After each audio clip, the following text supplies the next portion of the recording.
अस्सलाम वालेकुम भाई और बहनों, कैसे हैं आप सब। उम्मीद है कि आप सब खैरियत से होंगे और अल्लाह के फजल व करम से मैं भी बिल्कुल ठीक हूँ, खैरियत से हूँ। और आज आपको ये वीडियो दिखाने का मकसद है कि मैंने आपको एक वीडियो में कहा था ना कि इंडिया में भी पैसे चलते हैं। कुछ लोग हैं जो पैसे लेकर जो नहीं करना चाहिए वो काम भी करते हैं। तो आज आप ये वीडियो देख लेना। और सीमा हैदर को मेरा बिठाने का मकसद क्या है कि आप समझ जाएंगे कि इसने भी पैसे दिए होंगे तब जाके ये वहाँ पर रह रही है, रिहाइश कर रही है। इसका कोई बाल भी बांका नहीं कर रहा। तो ये वीडियो देखेंगे आपको सब समझ में आ जाएगा। आगे इन सब की वॉइस भी है, मैं कोई गलत बयानी नहीं कर रही। जो मेरी नज़र में ये वीडियो आई तो मैंने सोचा कि मैं आप सबको भी बताऊं कि सीमा हैदर जो इसके ख़िलाफ़ कुछ भी नहीं हो पा रहा, ना कानून कुछ कर रहा है, ना कोई एक्शन लिया जा रहा। तो ये देख लें, पैसा पैसा पैसा, हाथ पे पैसा है ना, तो बस पैसा है तो ये सब कहेंगे तू कैसा है कि नहीं। जो नहीं बैठने वाली औरत है जिसको डिपोर्ट करना चाहिए वो भी बैठी हुई है वहाँ पर। क्यों? पैसों की दम पे। मैंने कहा था ना कुछ लोग जो हैं वो पैसे लेते हैं और उनमें से ये देखे सामने ही है। मैंने ये नहीं इस तरह एडिटिंग वगैरह की है, जो मेरी नज़र में वीडियो आया तो मैंने सोचा कि आप सबको भी दिखा दूँ। और इन दिखाने के चक्कर में आज ही मुझे किसी ने स्ट्राइक मारा हुआ है। तो इससे कोई मसला नहीं, यूट्यूब वाले सब जानते हैं, यूट्यूब टीम जानती है, यूट्यूब के जितने भी मेंबर हैं वो जानते हैं कि ये सच बताती है। तो इसलिए वो मेरे चैनल को कुछ नहीं होने देंगे। एक वार्निंग लगी है, कोई बात नहीं, कोई मसला नहीं। और मैं ये जानती हूँ ये भी मुझे किसने मारा है। और खैर हमारे यहाँ के तो वो हैं ही नहीं, हमारे पाकिस्तान के तो हैं ही नहीं, क्योंकि आजकल मैं इन लोगों की सच्चाई बता रही हूँ तो इस वजह से मुझे स्ट्राइक मारने की कोशिश की है। कोई मसला नहीं, कोई बात नहीं। अगर मेरे इस सच्चाई बताने से चैनल कोई बंद भी हो जाएगी तो मैं दोबारा चैनल खोलूँगी और दोबारा से इन लोगों की असलियत बताऊँगी। तो आप लोग जो भी करना है कर लें, लेकिन यूट्यूब वालों को सब पता है कि आजकल ये सच्चाई बता रही है। तो ये बताने के चक्कर में तो आप लोग तो स्ट्राइक मारोगे ही ना। खैर ये आप लोग आगे वीडियो देख लेना। सीमा हैदर किस वजह से वहाँ बैठी हुई है, क्या मकसद है क्या नहीं है, इसका सिर्फ बिठाने का मकसद यही है। इसको डिपोर्ट इसलिए नहीं किया जा रहा क्योंकि ये लगातार कोई ना कोई वहाँ के होंगे जो पैसे इससे लेते होंगे।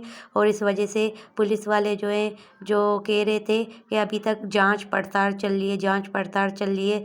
2 सालों से जांच पड़ताल ख़त्म ही नहीं हुई। और जो मैंने परसों वीडियो भेजी थी वो मैंने ये जो 31 दिसंबर को 2024 मैंने लिखा हुआ था कि ये डिपोर्ट होगी, वो 2024 की डिपोर्ट का नहीं बताया गया था। वो 31 दिसंबर 2023 को इसको डिपोर्ट करने का वहाँ के पुलिस अफसरों ने कहा था, जो इसे डिपोर्ट नहीं किया इन्होंने। 1 साल और ज़्यादा हो चुके हैं, इन्होंने अभी तक जांच पड़ताल ही नहीं की। ऐसे कैसे हो सकता है? जांच हो जानी चाहिए। जांच इसलिए नहीं की क्योंकि वहाँ के जो कुछ लोग हैं वो पैसे सीमा हैदर दे रही होगी, वो धड़ाधड़ के खा रहे होंगे और उन्होंने कहा होगा कि आप बैठ जाओ, आपका बाल भी बांका नहीं होगा। जो लोग बोलते हैं उन्हें बोलने दो, कानून हमारे पैसे से चलता है। तो आप बेफिक्र होके वीडियो बनाओ, जो करना है करो, घूमो फिरो, ऐश करो। तो खैर सीमा हैदर एक बात तो मानना पड़ेगा कि तुम जो पाकिस्तानी हो, पैसों से हर चीज़ कर सकती हो। तुम्हारे पास पैसे हैं तो तुम इंडिया में भी बैठ सकती हो। वहाँ की पुलिस, वहाँ की एजेंसी, वहाँ के लोग, वहाँ के जैसे कि जितने भी बड़े बड़े जैसे ओहदों में बैठे हुए, वो जैसे कि मंत्री कहते हैं ना, वहाँ के मंत्री भी तुम्हारा फुल सपोर्ट करे। क्यों? तुम्हारे पास पैसा है, तुम पैसे दे के तुम हर किसी के वहाँ पर बैठ सकती हो। एक चीज़ तो तुमने बता दिया। गुड सीमा, गुड। देखिए 180 ले रहे हैं। विभाग के मंत्री तक चेक कर लिए उसमें, आप मान लीजिए।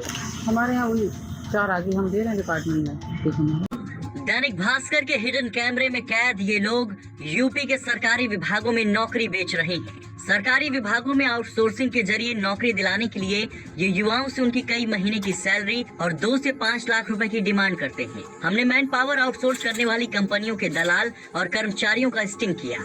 दावा किया गया कि नौकरी के बदले ली जा रही रिश्वत का एक हिस्सा विभाग के मंत्री और अफसरों तक जा रहा है। हाँ, विभाग तो पूरा लेता ही है। तो और वैकेंसी आए, ऊपर से नीचे तक पूरा विभाग ले ही रहा है, तो आपको पता ही होगा जहाँ तक। अरे तो हर जगह वो तो हर जगह, वो हर जगह है। मंत्री विभाग के मंत्री तक चेक कर लिए उसमें, बात मान लीजिए। कौशल विकास मिशन में ब्लॉक कोऑर्डिनेटर के 825 पदों पर भर्ती चल रही है। इस आउटसोर्स पोस्ट की वैकेंसी वर्ल्ड क्लास सर्विसेज ने निकाली है। अपनी इन्वेस्टिगेशन में हम वर्ल्ड क्लास सर्विसेज के गार्ड अरुण तिवारी से मिले।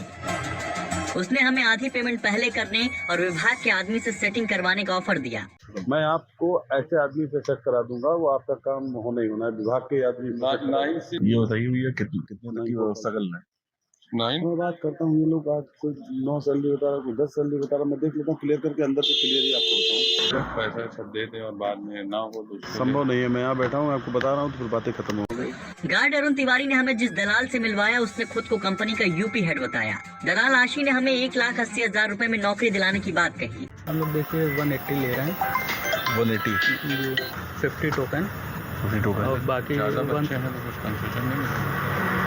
कंसेशन क्या करें बताइए, रेट सबका ओपन एक बराबर रहता है। हमने ये सैलरी जोड़ के भी सैलरी कितनी रहेगी भैया? 23,500 इन अकाउंट। गार्ड अरुण तिवारी ने हमें कई और लोगों से भी मिलवाया, जिनमें कंपनी में काम करने वाला आनंद पांडे भी है। अगला रैंडम खुलने की अच्छा, कब करवा देंगे 10 दिन बाद। तो नंबर है ये तिवारी जी ने पास, और मुझसे 30 रुपये लेते हैं। क्या छोड़ो, क्या कहना तुम्हें, क्या मतलब।